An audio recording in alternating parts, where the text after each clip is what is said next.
What's good, YouTube? In today's video, I'm going to be showing you guys the best build that you could possibly make in 2K25. If you guys have been watching my streams, this is the build that I've been using all year for my career. I've used this build for Park, Rec, Pro-Am, literally any way that you could possibly play this game, I've used this build for. This is a 7-foot center build that gets contacts, can shoot from anywhere on the court. It can dribble with a 70 ball handle and get some of the best defense I've ever had on a build. But hey, man, without wasting any more time, if you guys could, please make sure to like, subscribe, turn the post notifications on. We are getting so close to 80K subs, but without any further ado, let's jump right into the builder. All right, and now heading right into the builder, you don't want to use Pro Tune, you don't want to use NBA, you don't want to use Community.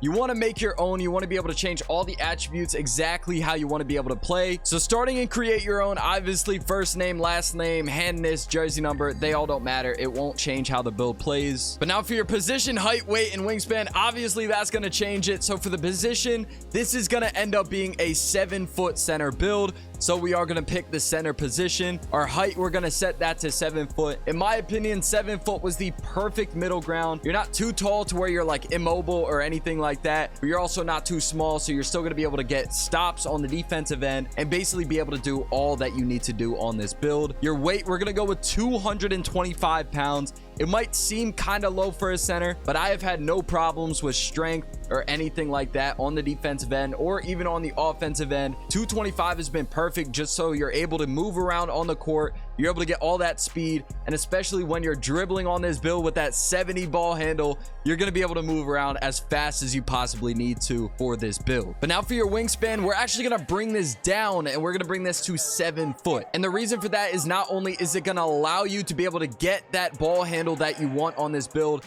but it also allows you to get those contact dunks while still being able to get all the shooting attributes that you want to be able to get limitless range, an insanely high mid-range, insanely high three-pointer, and everything else that you want on this build. Now, starting off in the finishing category, the first thing we're going to start off with is our driving dunk, and we're going to bring this all the way up and just max it out to an 84. And the reason for that is because once we upgrade our vertical, we're going to end up getting posterizer, and we're also going to be able to get big man contact dunks. And trust me, these big man contact dunks are actually insane. Contact dunks in general are not that common this year, which is one of the main reasons I didn't go anything higher on this driving dunk to make the wingspan higher and all of that, because I didn't feel like you need it. Because with these big man contact dunks, you're still able to get those contacts. Every time you attack the paint, you get a dunk and all of that. 84 driving dunk, in my opinion, is more than enough for this build. For your close shot, we're going to end up bringing this to an 89. That way, whenever you're in the paint, you can make those close shots. You're not going to have to worry about missing wide open layups or anything like that. One of my favorite parts about this build, we get a 90 standing dunk, and the reason for that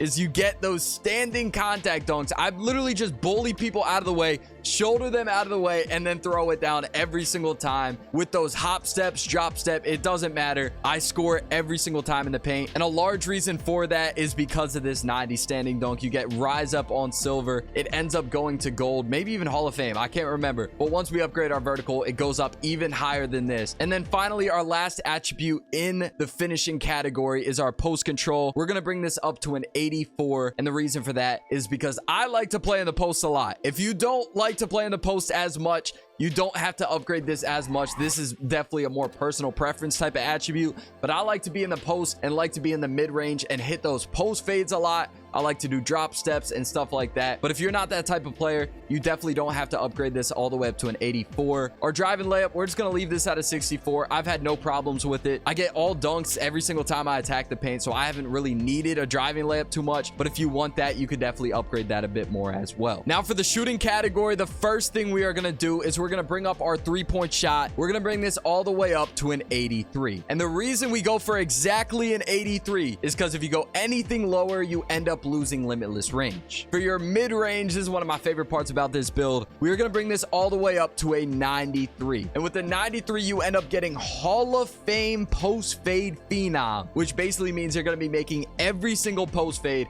Like I said, I like to shoot post fades on this build. If you don't want a 93 mid-range, you don't have to go this high. but the reason I went for it is because you also end up getting Hall of Fame set shot specialist. And what that actually does is it carries over to your 3-point shot. So basically any jump shot that isn't a fade is going to be using this badge, and it's going to make it so much easier for you to time your shots. It literally says it boosts the chances of knocking down those standstill shots. And now for the free throw, I ended up just leaving this at this. If you guys play a lot of rec, if you guys play a lot of mycareer or pro-am or anything that you're going to need the free throw, you can definitely upgrade this more. Whenever I play mycareer, I play Hall of Fame, and even with a 68 free throw, I've been shooting lights out. Even in rec, I do not miss my free throws, so 68 has been more than enough for me to shoot consistently. But if you want to do anything higher, you can definitely move some attributes around and do that as well. Now for the playmaking, one of my favorite parts about this build, the first thing we're going to upgrade is our ball handle. We're going to bring this all the way up to a 71, and the reason for that is because if you don't go for a 71, you go anything lower,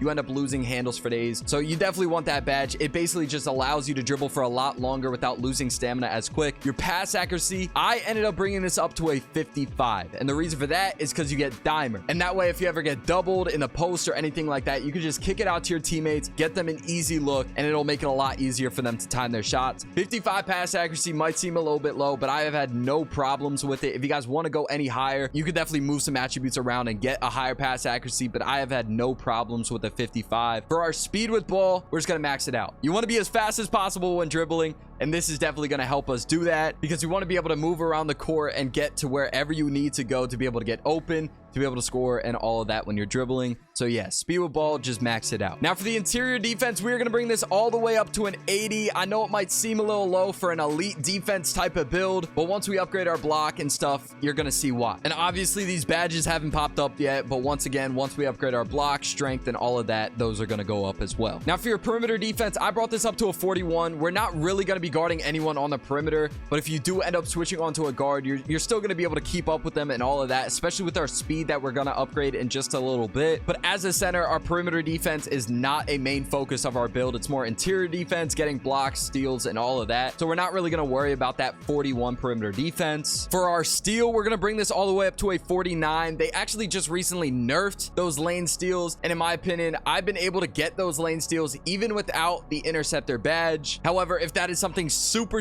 important to you, you could definitely upgrade this more. It's just I felt with a 49 steal, it's been more than enough for me, and I don't really need it any higher than that. For our block, one of my favorite parts about this build, we're gonna upgrade this all the way to a 93 and just max it out. And the reason for that is it allows you to get high flying denier badge, and once we upgrade our vertical and speed, we're gonna get this badge all the way up to Hall of Fame. And let me just tell you right now, this badge on Hall of Fame is absolutely unreal. You protect the paint literally anytime anyone is going for a layup or dunk. You get a block pretty much every single time. The chase downs are insane. It's one of my favorite badges in the game. So yes, I would absolutely recommend that you max out your block so you're able to get high flying denier on Hall of Fame. And once again, these two badges as well are going to go up once we upgrade our physicals. Now for the rebounding, we're going to start out with defensive rebound. We're just going to max it out at an 85. And our offensive rebound is going to end up being an 80. I know they might seem a little bit low, but once again, I have had no problems with this. 85 defensive rebound has been more than enough for me on rec,